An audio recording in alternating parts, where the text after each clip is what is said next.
Sequestri, estorsione e rapine ai danni di migranti in arrivo dalla rotta balcanica, smantellata rete criminale internazionale dalla squadra mobile di Trieste, 7 gli arresti. Ancora furti nei locali del centro di Trieste, colpo da 1.800 euro alla trattoria di Napoli in Ponte Rosso dopo gli altri 3 episodi della giornata di ieri. Operazione della Polizia Locale e della Guardia di Finanza contro il contrabbando, sequestrati quasi 2 quintali di tabacco da masticare, chiusi 3 negozi del centro.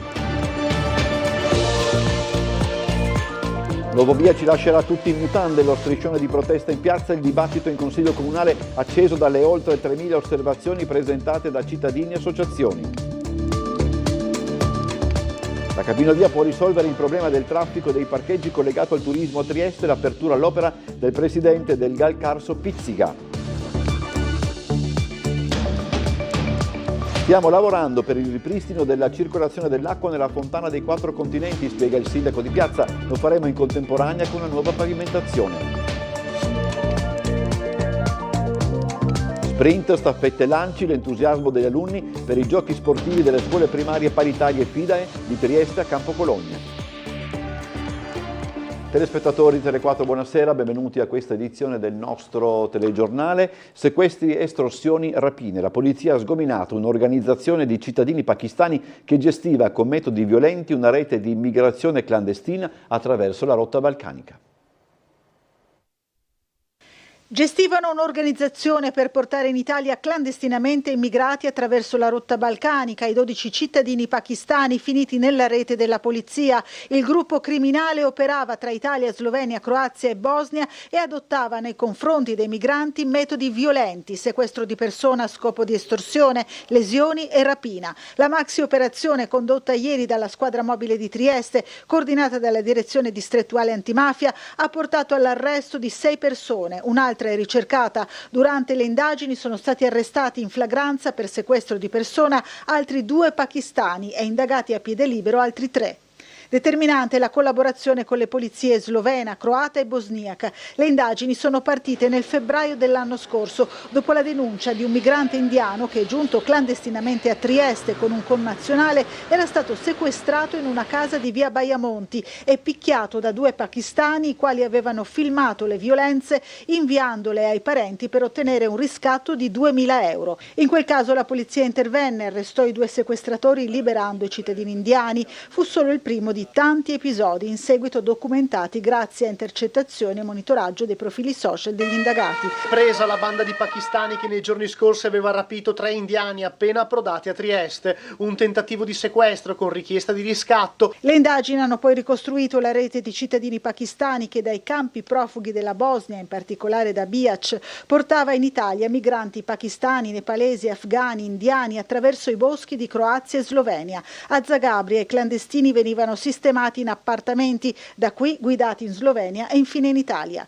Il costo del viaggio variava dai 4 ai 6.000 euro. Uno dei passeur viveva nel campo profughi a Logatec in Slovenia ed è stato arrestato ieri dalla polizia di Capodistria. Un altro, che reclutava i migranti a Bihac, è ricercato dalle polizie croata e bosniaca. Gli altri 5 sono stati arrestati proprio a Trieste. A tutti, oltre il favoreggiamento dell'immigrazione clandestina, sono contestati i reati di rapina, sequestro di persona a scopo di estorsione, lesioni aggravate commessi più volte nei confronti di immigrati nei vari paesi.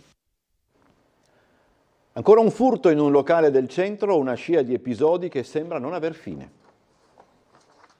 Ancora furti in negozi e locali del centro di Trieste. In questo caso i soliti ignoti hanno forzato la porta d'ingresso della trattoria di Napoli di piazza Ponte Rosso e sono riusciti a portar via dal fondo cassa 1.800 euro più le mance dei camerieri. La denuncia da parte del titolare è stata fatta questa mattina ai carabinieri, che ancora una volta sono alle prese con le immagini delle telecamere di videosorveglianza. Apparati che, pur essendo dislocati quasi a ogni angolo della zona storico-turistica della città, non riescono a fungere da deterrente per i malintenzionati. Basti solo pensare alle denunce della giornata precedente, almeno 3, dalla spaccata al bar Once di via Trento, dove a fronte di una bottiglia di whisky e pochi spiccioli prelevati ci sono centinaia di euro di danni per le riparazioni da fare, sino all'intrusione con furto al poco distante 040, dove entrando dalla porta della cucina i ladri hanno portato via fondocassa e mance. Infine un ulteriore colpo perpetrato in un negozio in via Cassa di Risparmio. In sintesi, non colpi epocali e spesso ad opera di balordi, ma con continuità impressionante, tanto che spesso vengono colpiti o danneggiati gli stessi locali più volte in pochi mesi. Da qui la necessità di un maggiore apparato di sorveglianza notturna, sollecitato più volte dalle categorie di esercenti e ristoratori. Furto in abitazione nella giornata di ieri in località Borgo San Girolamo nell'abitato di Contovello. I ladri sono entrati nell'abitazione forzando la porta d'ingresso con un piede di porco e una volta all'interno, pur rovistando dappertutto, sono riusciti a portar via soltanto 60 euro in contanti. A sporgere la denuncia ai carabinieri della stazione di Prosecco e la proprietaria dell'abitazione che si è accorta dell'accaduto al suo rientro. Operazione della Polizia Locale e della Guardia di Finanza contro il contrabbando. Sequestrati quasi 2 quintali di tabacco da masticare, chiusi 3 negozi del centro. Sequestrati 180 kg di tabacco di contrabbando e chiusi per un periodo che va dai 20 ai 30 giorni 3 negozi del centro di Trieste. È il risultato di un'operazione della Polizia Locale di Trieste e del Nucleo di Polizia Commerciale insieme alla Guardia di Finanza del Comando Provinciale, che ha portato alla luce un traffico illecito di tabacco da masticare, comunemente conosciuto come snus. I controlli hanno permesso di scoprire che il tabacco illegale veniva spesso nascosto tra i generi alimentari posti in vendita negli scaffali o nei magazzini dei negozi gestiti da cittadini stranieri. Lo scorso aprile, su disposizione dell'Agenzia delle Dogane e dei Monopoli, sono state emesse e notificate ai gestori le ordinanze per la chiusura dei 3 esercizi commerciali di Piazza Libertà, Viale D'Annunzio e Via Carducci. Le ordinanze, che variano dai 20 ai 30 giorni, così come previsto dalla legge, sono state eseguite nelle mattinate di lunedì e martedì di questa settimana, alla presenza degli operatori della Polizia Locale e della Guardia di Finanza. L'operazione rientra nel costante impegno delle forze di polizia nel contrasto al contrabbando e alla vendita di prodotti illeciti, tutelando la legalità sul territorio. Caterina Conti, segretaria regionale del PD, Claudio Giacomelli di Fratelli d'Italia, Maddanella Spagnolo della Lega, Maria Rosaria Capozzi del Movimento 5 Stelle sono gli ospiti della puntata di Ring in onda questa sera dopo le 21:10. Intanto il sondaggio: tornano le province in Friuli Venezia Giulia? Sei d'accordo? Se siete d'accordo 0422 16 26 691, se non siete d'accordo 0422 16 26 690. Poi anche un ulteriore approfondimento sui nuovi colpi di scena del caso Resinovic. E questa mattina c'è stata una commissione movimentata per quanto riguarda la variante al piano regolatore inerente al progetto della cabinovia, commissione chiamata ad esaminare oltre 3.000 osservazioni. Cari colleghi centrodestra, che sento sempre silenziosissimi, mi piacerebbe che uno di voi provasse a smontare nel merito osservazioni che sto facendo con carte alla mano, cose che non mi risulta poi leggiate molto spesso, perché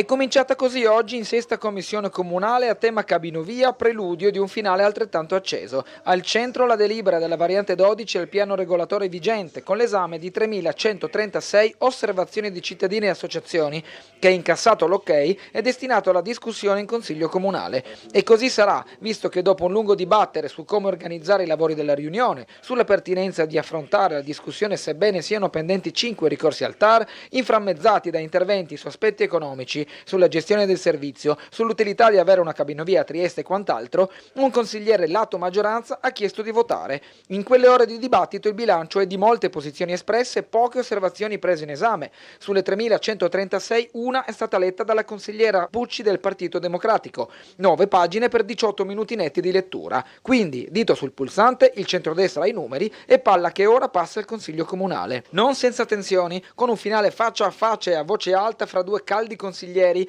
davanti a un pubblico rappresentativo delle istanze dei Contras, cui il gruppo più numeroso sfilava in Piazza Unità sventolando mutande. Non abbiamo sentito da parte di nessun esponente della maggioranza per il momento parole di sostegno chiaro a un'opera che evidentemente è sempre più avversata da gran parte della popolazione, però se questa volontà di lavarsene le mani si estende addirittura anche ai lavori della Commissione diventa oggettivamente difficile procedere. Questo è un passaggio che riguarda la pianificazione urbanistica, nulla a che vedere con quelle che sono le scelte di finanziamento della stessa, nulla a che vedere con quello che è il progetto esecutivo.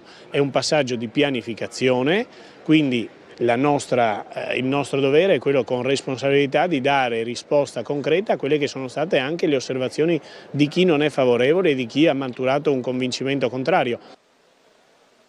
L'Ovovia ci lascerà tutti in mutande, recitava così lo striscione di protesta esposto da una cinquantina di aderenti al comitato No Ovovia in Piazza Unità questa mattina in corrispondenza con l'inizio dei lavori della commissione consiliare.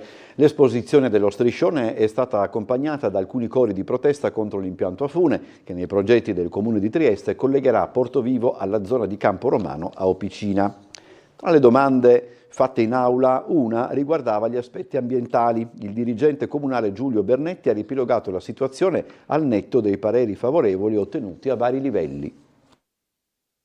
Il Comune di Trieste ha seguito tutti i passi ambientali, forse anche per un eccesso di cautela. Siamo andati fino al terzo livello della Vinca. Ricordo che con noi c'è l'ampliamento dell'aeroporto di Karlsruhe in Germania e il ponte di Messina.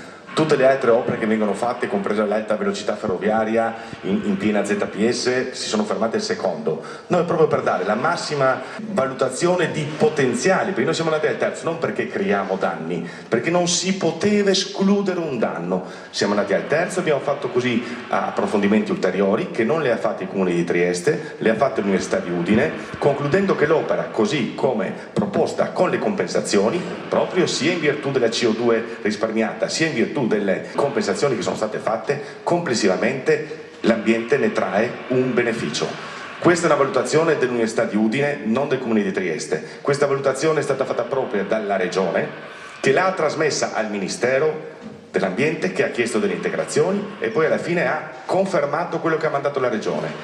Il Ministero dell'Ambiente, secondo la procedura prevista, ha notiziato di un tanto la Commissione europea per eventuali osservazioni che non ha fatto. Quindi l'opera è stata trattata con la massima attenzione da parte del Comune, della Regione, del MASE e dell'Unione Europea, della Commissione Europea, e nessuno ha avuto niente da eccepire sulla conclusione che dice che l'opera fa bene all'ambiente. Su questo livello qui ci deve essere chiarezza, altrimenti è evidente che poi l'opinione pubblica rimane disorientata. Gal Carso non è contrario in linea di principio alla cabinovia, risolverebbe, secondo il presidente Pizziga, quei problemi di traffico in città direttamente collegati ai sempre più notevoli afflussi turistici. Non pochi ritengono che le persone favorevoli al progetto della cabinovia in realtà siano più di quanto si pensi e che semplicemente non facciano sentire la propria voce. Nel corso di una puntata di Trieste in diretta, il presidente di Gal Carso, Davide Pizziga, è intervenuto sulla questione, complessa di per sé, partendo dalla necessità di liberare il centro città dai problemi di parcheggio e di traffico che drammaticamente sono esplosi in queste settimane, stante la sempre più importante presenza di turisti. Io non vedevo il Carso come sfogo per il turismo di Trieste, che non c'era ancora 7 anni fa, vedevo Trieste come opportunità turistica per poi riempire e per far andare meglio economicamente il Carso. In soldoni la posizione di Pizziga così si può riassumere. Non è una questione se funivia sì o funivia no, non è una questione se tram sì o tram no, l'importante è cosa funzionerà in futuro, cioè cosa porterà a noi un po' più di benessere.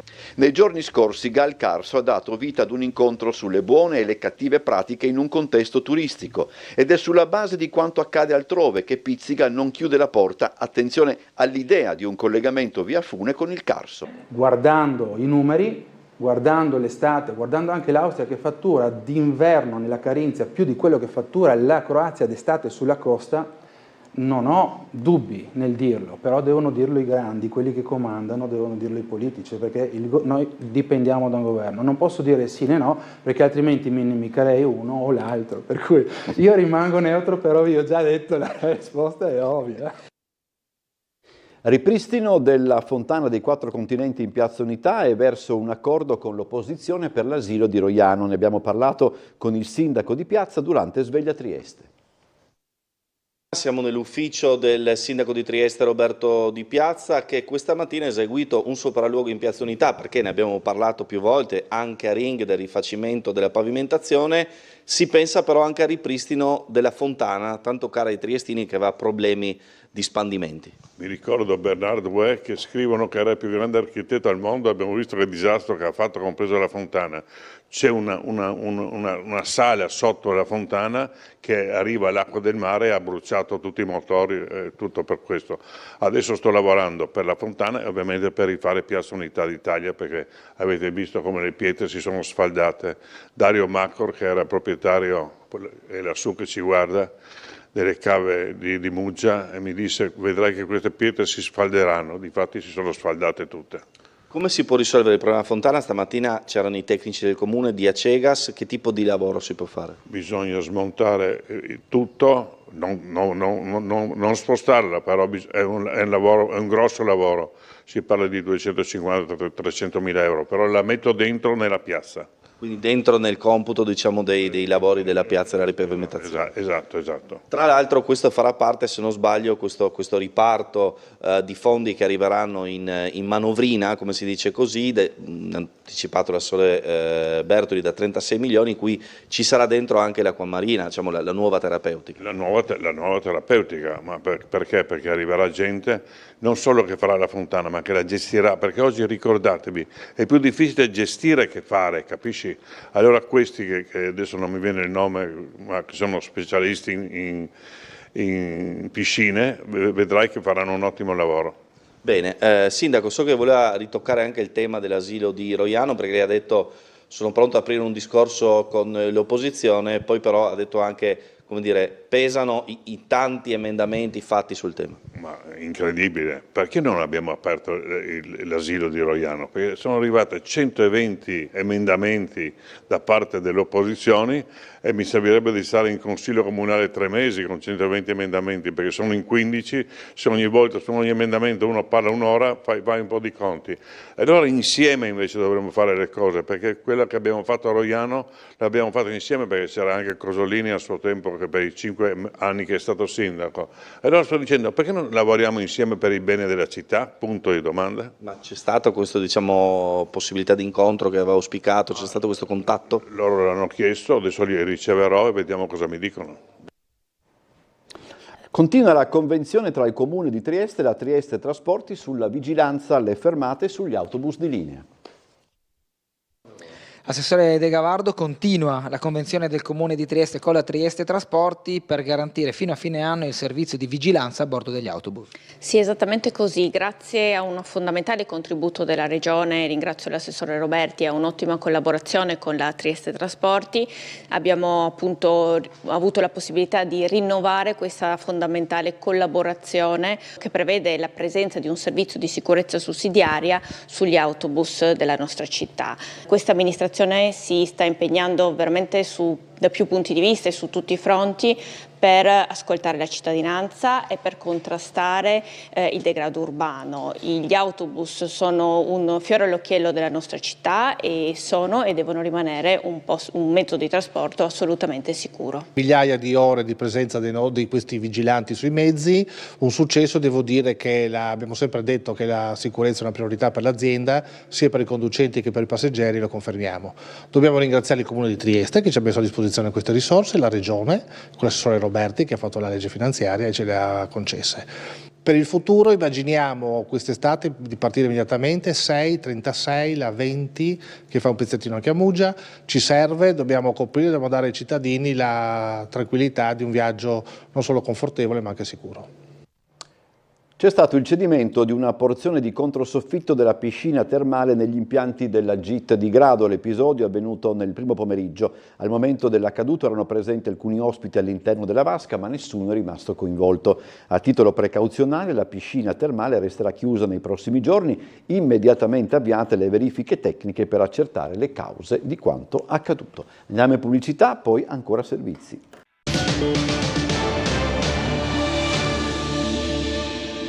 Rientriamo in studio. Tutta la comunità di Orsago si è stretta attorno alla famiglia Morello nel giorno dei funerali del giovane Filippo, morto a 22 anni il 1° maggio durante una gara di motocross nel Goriziano. Toccante la descrizione che mamma Daniele e papà Piero hanno fatto del figlio all'inizio della funzione. Se pensiamo a Filippo, ricordiamo il suo sorriso, la sua gentilezza e disponibilità ad aiutare gli altri. Siamo orgogliosi di averlo avuto come figlio. Queste parole di mamma Daniela e papà Piero, lette dal parroco Don Claudio Carniel, hanno dato inizio ai funerali di Filippo Morello, il 22enne di Orsago, morto il 1° maggio durante una gara di motocross nel Goriziano. Una tragedia che ha scosso l'intera comunità ai piedi del Cansiglio, con la chiesa parrocchiale che non ha potuto contenere i tanti, soprattutto giovani, che hanno voluto dare l'ultimo saluto al loro coetaneo dalle tante qualità. Lascia a tutti un vuoto enorme. Era un bravo ragazzo che amava la vita, amava divertirsi, amava imparare, sperimentare. Metteva passione in tutto quello che faceva. E vogliamo ricordarlo così, con la felicità nel cuore. Una perdita dolorosa per tutta la comunità, come ha voluto sottolineare il parroco con queste parole. Venendo a mancare lui, vi mancherà un pezzo della vostra vita. La morte di un giovane provoca uno strappo forte, se poi anche improvvisa, ci lascia come storditi. Non si era ancora sviluppata in pieno tutta la potenzialità di bene che Filippo ha manifestato, ma i segni del suo passaggio sono ben visibili e riconoscibili in voi, nelle persone che ha avuto accanto. E proprio queste persone, al termine della celebrazione, hanno voluto salutarlo, ad iniziare dalle amicizie di infanzia ricordate davanti alla bara. Caro Filippo, quando ci siamo conosciuti siamo entrati subito in sintonia. Avevamo 11 anni ed una miriade di passioni in comune, perché Filippo era anche e soprattutto, e devo dirlo come ce lo dicevamo io e lui per darci la carica, motocross. Io ti ho conosciuto alle medie e fin dalle medie hai sempre visto le moto e parlato delle moto come la tua grande passione. E nella commozione generale, prima dell'ultimo viaggio al cimitero di Orsago, la sintesi della vita di Filippo Morello l'hanno tracciata i colleghi di lavoro. Ci hai fatto ricordare che ci è concesso stare su questa terra per un tempo limitato, che ogni giorno è prezioso, come sia importante coltivare amicizie e rapporti sani, che è importante sorridere alla vita e agli altri, che rimarranno le azioni fatte e l'aver saputo donarsi in maniera sincera. Ci manchi tantissimo. Ciao Pippo. Il progetto di legge regionale per un servizio di psicologia scolastica è stato presentato quest'oggi dalla consigliera PD Laura Fasiolo. Nel nostro paese questa opportunità fa più fatica ad essere accolta rispetto a quanto accade in altre zone. Argomento da trattare con estrema attenzione quello della presenza dello psicologo a scuola. Se un supporto importante da parte di questa figura è stato in qualche modo istituzionalizzato dall'università durante il periodo pandemico, per quel che riguarda il sistema scolastico in Friuli Venezia Giulia esiste il bonus psicologo, che pur rappresentando, secondo Laura Fasiolo, un'importante innovazione, sempre stando alla consigliera regionale PD, non basta. Oggi, assieme al professor Claudio Tonzar dell'Università di Urbino, Fasiolo ha illustrato la proposta di legge per istituire il servizio di psicologia scolastica, che parte da un presupposto fondamentale. L'Italia è una situazione un po' particolare perché esistono degli psicologi che mettono piede a scuola per vari tipi di progettualità, ma queste progettualità sono le più diverse, non sono presenti in tutte le scuole, hanno degli obiettivi ed vengono svolte delle attività molto diversificate e soprattutto l'approccio a questo intervento è un approccio, diciamo, che utilizza una logica di tipo medicalista, medica, piuttosto che di prevenzione, di promozione della salute, di sviluppo di un ambiente, diciamo, di un contesto di benessere come dovrebbe essere la comunità scolastica. Il servizio, ha spiegato Fasiolo, farebbe capo alle singole scuole nell'ambito dell'autonomia e su richiesta, qualora approvato, dovrebbe essere rinnovato ogni 2 anni. La psicologia scolastica non è una branca di un servizio sanitario, non è un servizio prettamente sanitario, è un servizio didattico, un servizio di supporto anche alla didattica, un servizio aggiuntivo, integrativo, che aiuta i docenti che non ce la fanno più a volte con classi complicate, aiuta la soluzione di problemi che emergono, aiuta soprattutto a prevenire i problemi. Quindi è uno psicologo, come dire, che è anche un pedagogista. A Muggia l'esponente dell'opposizione Maurizio Fogar ha presentato una mozione per chiedere al sindaco e giunta di chiarire la posizione del comune in merito alla destinazione dell'area delle Noghere su cui sorgerà il parcheggio dei tir. Maurizio Fogar, il destino dell'area delle Noghere ancora non è chiaro. No, e a questo scopo ho presentato una mozione che spero chiarisca in via definitiva. Non è possibile che l'autorità portuale continui a dichiarare correttamente per i 60 milioni da spendere in valle che ha ricevuto per lo sviluppo della logistica e del porto, con cui sta pagando i lavori di costruzione del parcheggio per i tir, che definisce il retroporto portuale, e dall'altra parte il sindaco di Muggia, che pur siede nel comitato di gestione del porto ogni qualvolta si tratti del territorio muggesano, continua a dire e scriva in delibera un atto ufficiale che quel parcheggio sarà ad esclusivo uso dei camion e dei furgoni delle ditte preesistenti che operano nella zona industriale delle Noghere. Allora la domanda è: con che quattrini vengono pagati questo parcheggio? Se sono quelli dei 60 milioni pubblici, fondi complementari governativi, lì ci deve essere il retroporto portuale e non è possibile destinare quei posti a parcheggio di aziende che non lavorino col porto. Si sono svolti stamani a Campo Cologna i giochi sportivi delle scuole primarie paritarie FIDE di Trieste. Dovrebbe essere pronto il servizio.